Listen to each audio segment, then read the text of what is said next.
Hello and welcome to part 5. In this one I'm going to be showing you the mission we made last time in the Mission Editor's Guide to Artillery, and I'm going to be showing you how to use the artillery menu as a player. The reason I'm going to use multiplayer is just so I can select veteran mode, and that'll get rid of map markers for us, and it makes it a little bit more interesting. So we got our mortar team from last time, we've got our Scorchers, and we've also got a ship out to sea that has cruise missiles on it. If I open up the menu, first thing I'm going to do is just increase my view distance slightly. And if we open the artillery menu, it looks a little bit more complicated than previous menus, but it's not really. I'm going to show you first of all how to acquire targets. There's two ways of doing that with this menu. But we'll just start with the top left here. These are your call signs, same as usual. You select the rounds you want to be fired. We'll use the company and mortar team, and we'll use HE rounds. How many guns you want to be used? Currently that's a work in progress, so it's just all guns will be used. And the last one is sort of like your mission type. I'm hoping to eventually have things like fuse height for the ordnance, so you can have airburst, as well as sweep left to right in the target area, stuff like that. The next bit is something we need to fill in ourselves, and that's the observer's position, which means our position. So we've got the batteries in front of me. Behind me I should have two buildings, and we have a wall running west to east. So I'm pretty sure if I stand at this location here, on the corner of this wall, then I am on the corner of this wall here on the map. So it is important we know a little bit about map reading. I'm going to assume most people do, and I won't go too much into that. So X, that's your left to right. Y, that's your up and down. If you have a GPS, you can just press the GPS button, and that fills in your 6-figure grid reference that the GPS gives you. 6-figure isn't detailed enough for us, so we need to get a little bit more accurate, and the way we do that is 2005, that's our X. I reckon the corner of this wall is about 20059, dividing that box into 10 different sections, and 2010 for the Y, because we're pretty much still in that line here if we're stood at the corner of the wall. So that's our position sorted out. 8-figure will do. More accurate is better, especially at long-range targets. If you're shooting a couple of kilometer range at a target using this system, even a couple of degrees of inaccuracy can be a big miss. So let's pick ourselves a target. One of these umbrellas. Let's go for that umbrella there.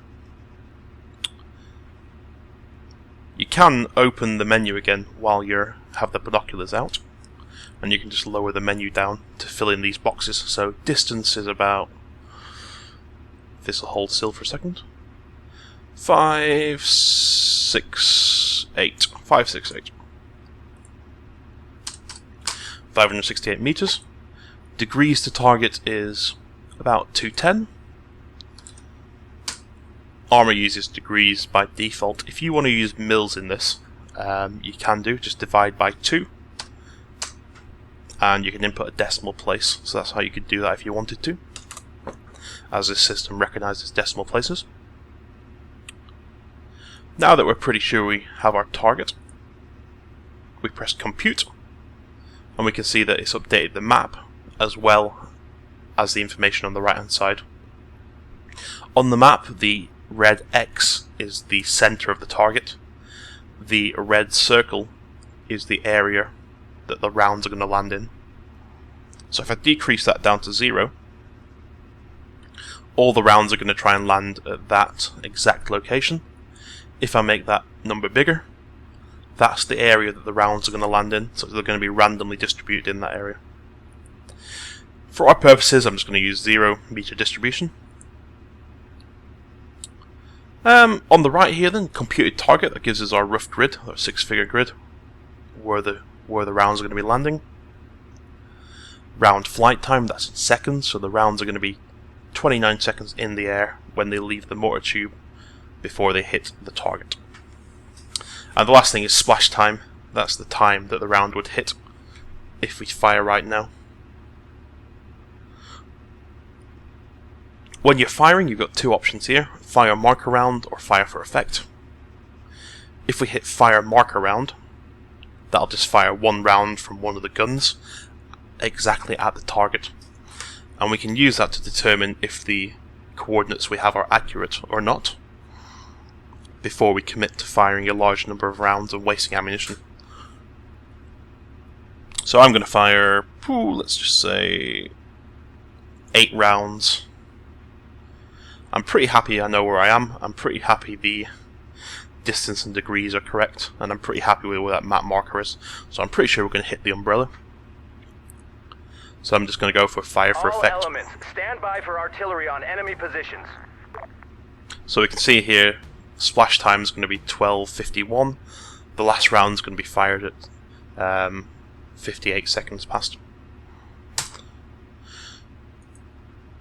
And if we look at the text down in the bottom left here, it's also telling us the same thing, that the splash should be at 12:51 and 20 seconds. So that's 5 seconds away. 3, 2, 1. Boom.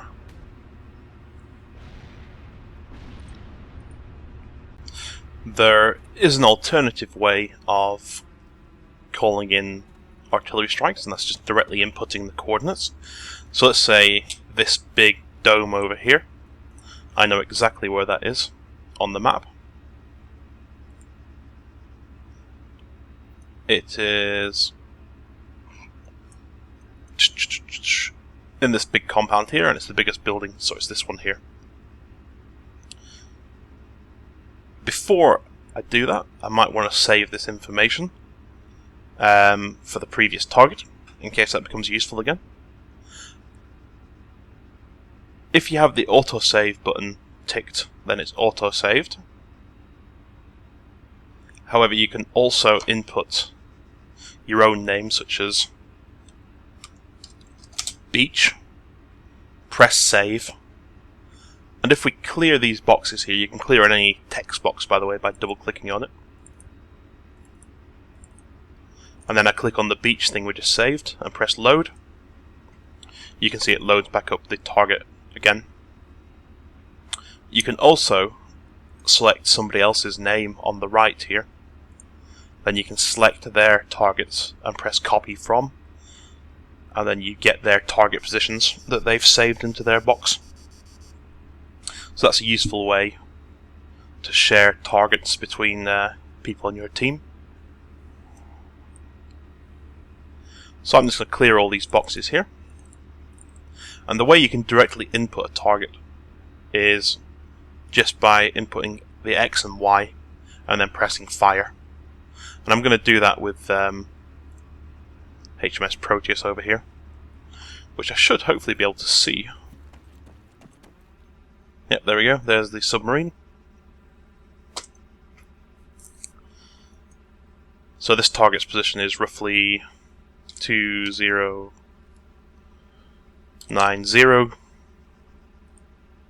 .192. Let's call that 3.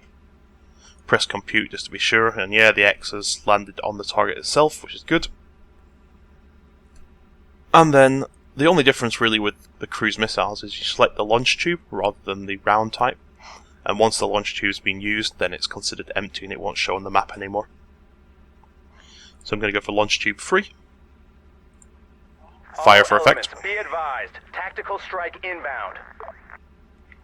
And it hopefully will start to be launched from this boat. There we go.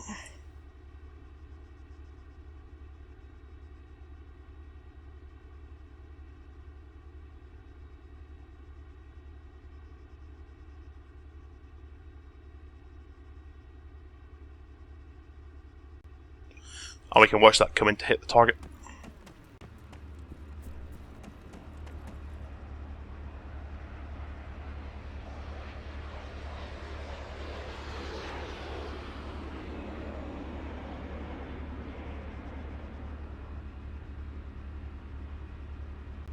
And for the last little bit, I've just gone back into single player. What we're going to look at is the scheduling system. So I found my position. Just going to mark up some targets for the schedule. Same way we've done before, so distance to target, degrees to target, compute, number of rounds, compute, and then instead of pressing fire or mark a round, we press add to schedule. Before you do that, you want to set the time, so I'm going to set the time for this as 10 to 1. So that's added to the schedule now, and the mortar team's going to fire its first round at 12:48 and 33 seconds. Its last round's going to be fired at 12:50 and 30 seconds. You can't re-add anything to the schedule in between those times, or anything that conflicts with those times. So for example, if I try and add the same mission again, schedule splashes up in red, and it says you can't do that because it's a conflict. As a general rule of thumb, you want to look at the firing, and you want to add your flight time onto the last round fired. So if I press compute, 27 seconds, which basically is 1 minute past, 51 minutes, is the next time I can schedule a fire mission. And if I try and schedule that now again to hit the same target, it allows me to do it.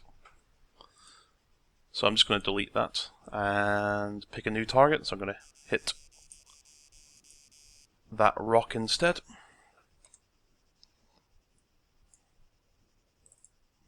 Seven 418. Add to schedule. So what we'll see is the artillery battery switch from this target to another target straight away without me having to do anything. All elements, stand by for artillery on enemy positions. Now obviously this is useful because you can coordinate all assets. Each of the assets has its own different schedule.